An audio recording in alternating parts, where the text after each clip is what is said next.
세 번째로는 장점과 단점 관련해서인데요.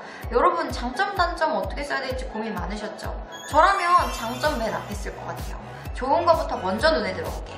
기승전결 아니고요. 결론은 항상 두 발씩으로 그 결론 중에서도 가장 좋고 먼저 읽어봐서 눈에 띄었으면 좋겠는 거, 그런 건 맨 앞으로 빼셔야 돼요. 장점을 무조건 앞으로 빼시고요. 장점과 단점에 300자, 200자 정도로 나눠주셨으면 좋겠어요. 그래서 내 강점을 PR하는 거, 그리고 내가 앞으로 그 강점을 통해서 어떻게 당신의 회사에 보탬이 될 수 있다라는 것들을 반증할 내용들 있잖아요. 그런 거는 300자 안에 앞에다가 서술을 해주셔야지 여러분들께 빨리 픽이 될 수 있는 가능성이 더 높아집니다. 장점은 쉬워요. 인재상이나 조직문화, 특화 서비스 같은 거 찾아가지고 갖다가 붙이면 되잖아요. 근데 여러분들이 뭐 어려워할지 난 알아요. 단점 어렵죠? 단점은요, 사실 단점은 한 줄로 딱 쓰시고요. 그 다음에 극복 방안으로 가신다고 생각을 하시면 그게 가장 많습니다. 그래서 예전에는 단점인데 이게 뭐 장점이 될 수도 있습니다, 이런 식으로 써도 합격을 했어요. 제가 오지랖이 넓다라는 게 또 단점이기도 합니다. 하지만 이를 통해서 다른 사람들을 돕고 승무원을 하는 데 있어서 너무너무 베스트인 그런 단점이자 장점입니다. 이런 식으로 말하는 거 요즘 완전 이 옛날 스타일이에요. 그런 거는 요즘은 그런 거 안 하고요. 그래서 그냥 단점을 딱 정확하게 하시는데요.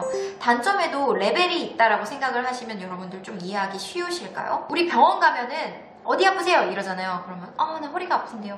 허리가 지금 예전에 최고 아팠던 거를 레벨 10이라고 하고요. 살짝 아픈 걸 1이라고 하면 아픔의 강도가 어느 정도 되세요? 7이요, 6이요, 진짜 아파요, 진통제 놔주세요, 이렇게 이야기를 요즘은 하더라고요. 대학병원 가면. 마찬가지입니다.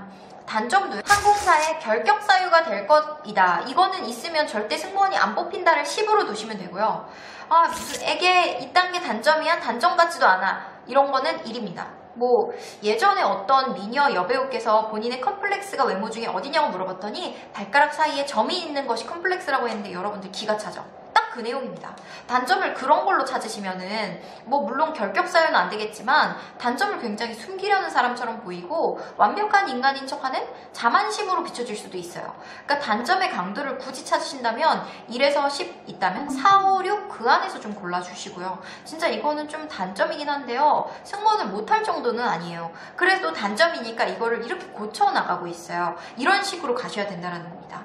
예시를 하나 들어드릴게요. 친구들의 의견을 많이 들어주려다 보니 어느 순간부터 음식 메뉴처럼 간단한 선택을 하는 것에 오히려 결정장애를 느끼는 순간들이 많아졌습니다. 그래서 친구들도 답답해하게 되었고, 그리고 잠깐 어디 식당을 갔을 때에도 동료들이 제가 메뉴 고르는 걸 기다려주느라 좀 시간을 많이 보내는 걸 보고 저는 이게 굉장히 단점이 된다라는 생각이 들었습니다. 이런 식으로 가셨던 친구가 있어요.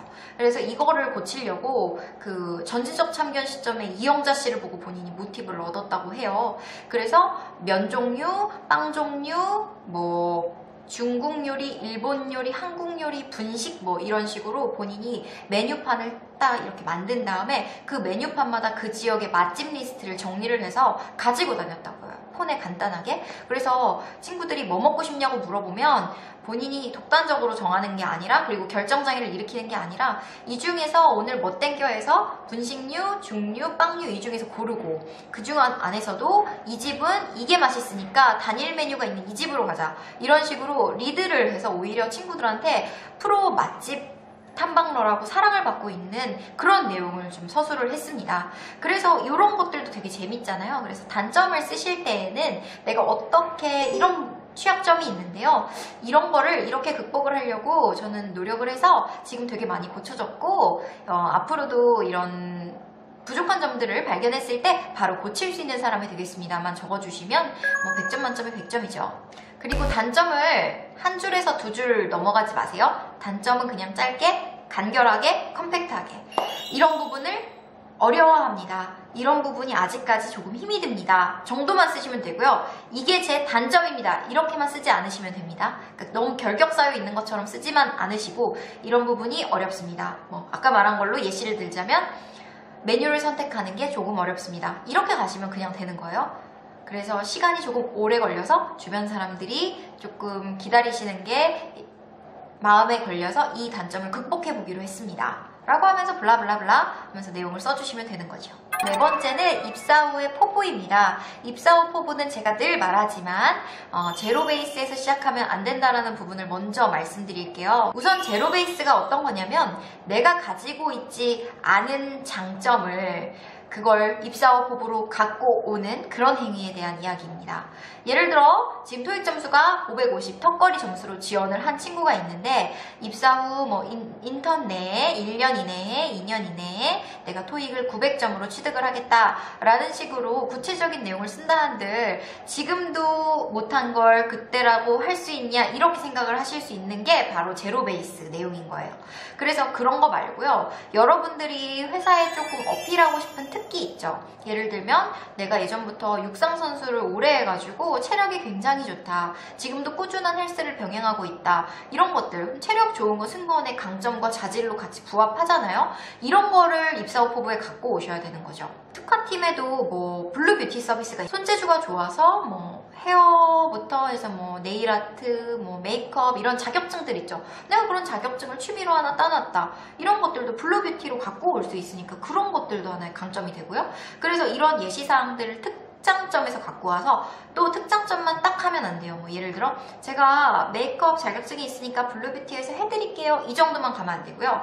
노력이 더 들어가야 됩니다. 입사 후에 구체적으로 제가 뭐 미용 자격증이 있으면 앞으로는 뭐 메이크업 자격증과 더불어 이제 네일 자격을 함께 취득을 하기 위해서 아카데미를 다니면서 수강을 끊거나 그래서 뭐 네일 아트 서비스까지 기내에 접목할 수 있도록 조금 더 노력해 보겠다라든지 매주 캘리그라피 동호회에 나가서 좀 더 배우고 그림까지 이제 색채에 넣어서 할 수 있도록 익히면서 Letters to 에어 부산이라는 그 편지나 책갈피를 더 예쁘게 꾸미는 데 주력해 보겠다라는 노력사항들이 덧붙여져야 이게 더 멋진 입사 후 포부가 될 수 있고요. 입사 후 포부 한 주제로 500자 쓰는 거는 조금 너무 길게 서술하시는 것 같아요. 그래서 2주제 정도의 약속으로 들어가고 250자, 250자 이런 식으로 자수를 2달랑 나눠가지고 예를 들어 첫 번째는 손재주에 관련해서 Letters to 에어 부산에 대해서 내가 잘해보겠다라는 내용을 썼다면 두 번째는 아까 말씀드린 것처럼 뭐 체력을 더 2가지의 주제가 좀 다르게끔 입사 후 포부를 250자씩 구성해보라는 팁까지 알려드렸습니다. 어떠세요? 에어부산 자소서 사실 굉장히 뽑히기 어렵습니다만 또 뽑히면 그만큼 희열이 있는 자소서입니다. 여러분들이 글을 굉장히 잘 썼다라는 반증이 될 수도 있겠지요. 회사에 대해서 많이 공부해보세요. 제가 아까도 그 홈페이지 잠깐 봤더니 에어부산은 부산이랑 굉장히 친한 것 같아요. 그래서 번개 특가존이라고 요즘 또 하고 있더라고요. 그래서 즉흥 여행으로 한 달 내에 가장 저렴한 가격으로 부산이나 대구공항에서 떠나는 왕복이나 편도 항공권을 찾을 수 있게 에어부산에 또 마련이 되어 있더라고요. 이런 식으로 마케팅에 대한 구성도 굉장히 열심히 하는 항공사입니다. 여러분들의 참신한 아이디어, 재미있고 유쾌한 그런 분위기들을 이 자소서에 열심히 녹여서 꼭 모두가 합격해 주셨으면 좋겠습니다. 대한민국에 있는 예순이들 저희 늘스타 채널을 보고 다들 합격해서 빨리 윙 달고 나가셨으면 좋겠어요. 궁금하신 거 있으시면 언제든지 댓글 달아주세요. 안녕!